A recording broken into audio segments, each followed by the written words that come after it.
Lindo babu, kudergi li. Ye lindo kawai se bana gani, baby karata. Wana kam.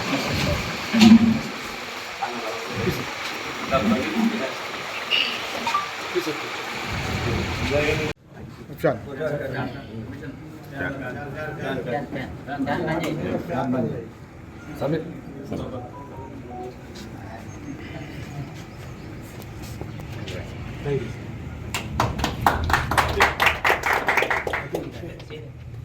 Praveen కథాను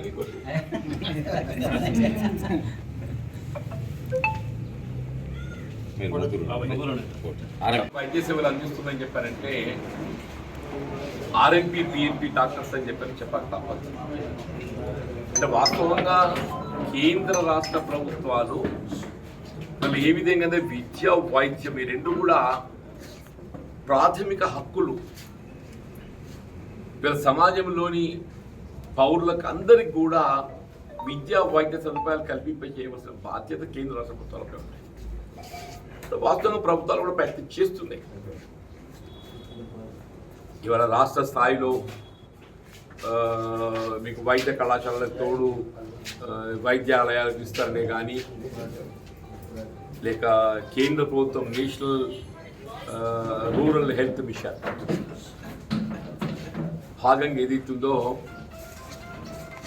ఈ పల్లె దవాఖానాలు బస్తీ దవాఖానాలు ఇవన్నీ కూడా అందులో భాగంగా ఉంది. ఇవన్నీ ఎన్ని ఇచ్చినా కానీ ఏదైతుందో గ్రామ స్థాయిలో ఇప్పటికీ అత్యవసర పరిస్థితులలో ఆపదలో మనకు వైద్య సేవ అందింపజేయడానికి అందుబాటులో ఉండేది ఆర్ఎంపీ. అత్యవసర సమయం ఎట్లా 108 మన అత్యవసర సమయంలో 108 పూర్తి చేస్తాం. అంబులెన్స్ సర్వీస్ మనం ఇమీడియట్గా సత్వరమే సమీప ఆసుపత్రికి చేస్తుంది అని చెప్పి అట్లాగే మనకి ఇమీడియట్గా గ్రామ స్థాయిలో ప్రత్యేకించి ఏదైతుందో గ్రామ స్థాయిలో పల్లెటూళ్ళల్లో మనకి ఏ రుగ్మతన కానీ ఇమీడియట్ గుర్తుకొచ్చేది అక్కడ స్థానికంగా అందుబాటులో ఉండే ఆర్ఎంపీ పీపీ డాక్టర్. ఆ ఆర్ఎంపీ పీపీ డాక్టర్ వచ్చి బట్టి ఆ రుగ్మత గుర్తించి అది ఏం బీమారి ఆల్మోస్ట్ 50% డయాగ్నోస్ ఏదైతుందో ఆర్ఎంపీ డాక్టర్ చేస్తారు. సో మీకు నెఫ్రాలజీ కిడ్నీ ప్రాబ్లం ఉన్నది, ఇది యూరాలజీ ప్రాబ్లం ఉన్నది, ఇది న్యూరో ప్రాబ్లం ఉన్నది, ఇది మెడికల్ ప్రాబ్లం ఉన్నది. ఏ సమస్యను కానీ ఏదైతుందో 50% పైన మన ఆర్ఎంపీ డాక్టర్ స్థానికంగా మనం గుర్తించి మీరు ఏ డాక్టర్ దగ్గర పోతే ఏ డాక్టర్ మీన్ ఏ ఫ్యాకల్టీ పోతే మీకు వైద్య సేవలు పొందగలుగుతారు.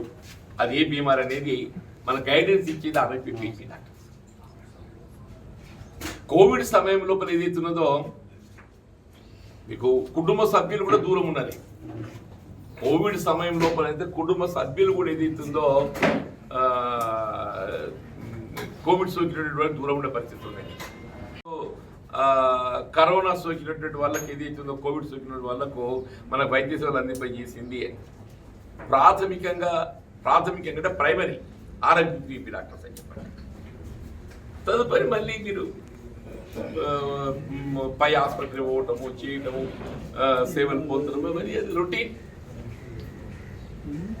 అందుకే అప్పుడు రాజశేఖర రెడ్డి గారు ముఖ్యమంత్రి ఉండగా ఉమ్మడి రాష్ట్రంలో ఈ ఆర్ఎంపీ పిఎంపీ డాక్టర్స్ వ్యవస్థను అధికారికంగా గుర్తింపు కల్పించేది, అధికారిక గుర్తింపు చేయబడే విధంగా ఏదైతుందో ఒక ట్రైనింగ్ ఇచ్చి మనకు అప్పుడు సెంటర్ జగిత్యాలలో లేకుంటే గోదావరిఖండ్లో ఉండే ట్రైనింగ్ సెంటర్ గోదావరిఖండ్లో ఉండే 3 మాసాలు ట్రైనింగ్ ఇచ్చి ఏదైతున్నదో సర్టిఫికెట్స్ ఇస్తే శిక్షణ, ఇది ఏంటి బాబు? ప్రాథమిక వైద్య సేవలు. ఇప్పుడు కక్కుడు బయలు ఉంటుంది, ఏం చేయాలి? జ్వరం వస్తుంది, ఏం చేయాలి? ఇవే కదా మనం చేసేది. మనం చీరుతున్నామా లేకుండా ఆపరేషన్ చేస్తున్నామా? ఇవాళ చీరుతాం అంటే కూడా చీర మత్తు మంది ఏంది చీరడానికి లేదు. మత్తు ముందు అధికారికంగా ఇస్తేనే చేయాలి. నీకు ఆపరేషన్ ఎవరు ఏ డాక్టర్ చేసినా కానీ. ఇప్పుడు డెలివరీస్ అయితే ఏదైతుందో గ్రామ స్థాయిలో డెలివరీ స్కోప్ ఏదైతే, అన్ని ఇన్స్టిట్యూషనల్ డెలివరీస్ ఏదైతుందో అన్ని ప్రభుత్వ ఆసుపత్రులే కానీ ప్రైవేట్ ఆసుపత్రులే కానీ నీకు మంచి ఉన్నత డాక్టర్ దగ్గరికి పోతున్నారు. ప్రాథమిక చికిత్సలు చేస్తున్నటువంటి ఆర్ఎంపీ డాక్టర్స్ కొంత ఇబ్బంది పెట్టే విధంగా ఈ మధ్య మరి ఈ అలోపతి డాక్టర్సే ఈ వ్యతిరేకంగా వాళ్ళు ప్రకటనలు చేయటం కొంత ఆశ్చర్యం అనిపిస్తుంది, కొంత బాధ కూడా అనిపిస్తుంది.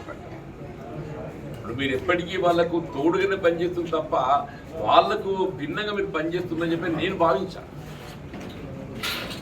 వాళ్ళకు తోడుగా పనిచేస్తుంది తప్ప వాళ్ళకి భిన్నంగా పనిచేస్తుంది చెప్పి నేను భావించాను. అలోపతి డాక్టర్స్కి ఏదైతుందో అనుబంధంగా ఆర్ఎంపీ డాక్టర్సే వాళ్ళ తోడు ఏదైతుందో మీరు ప్రాథమిక సేవలు మాత్రం అనిపిస్తుంది. కాబట్టి దీన్ని భిన్నంగా భావిస్తుందని చెప్పాను. మన శాసన మండలిలో కూడా నాకు వచ్చిన అవకాశాన్ని నేను వినియోగించి ప్రభుత్వం దృష్టి తీసుకెళ్ళాను. ఆనాడు 2004-09 మధ్యకాలంలో ఉమ్మడి రాష్ట్రంలో రాజశేఖర్ గారు ఈ విధంగా శిక్షణ ఇచ్చి వాళ్ళ గుర్తింపు కల్పింపజేసిందో ఇవాళ మన ప్రభుత్వం కూడా తెలంగాణ ప్రభుత్వం కాంగ్రెస్ పార్టీ మనం గత ఎన్నికల ప్రణాళికలో పేర్కొన్నాం. మీ ఎన్నికల ప్రణాళికలో కూడా పేర్కొన్నాం మేము ఈ ఆర్ఎంపీ డాక్టర్ల గుర్తింపు కల్పింపజేయబడే విధంగా ఇదొక శిక్షణ ఇచ్చి ఇలా గుర్తింపు కల్పిస్తే ఏ విధమైనటువంటి ఒక స్థానిక ఇబ్బందులు లేకుండా ఉంటాయి. చెప్పిన ప్రభుత్వం కూడా సానుకూలంగా స్పందించింది. తప్పకుండా ఈ అంశాన్ని పరిశీలించి ఏ విధంగా వారికి తోడు దొరుకుతుందో కూడా చర్యలు చేపడతామని చెప్పడం పేర్కొన్నది. మీకు ఇక్కడ నాకున్నటువంటి ఒక ఏ హోదా అని చెప్పని కాదు, నాకున్నటువంటి ఒక అనుభవంతో మీకు ఎప్పుడు ఏ సమయంలోనైనా ఏ సమస్య అయినా కానీ మీకు తోడు పని చెప్పండి.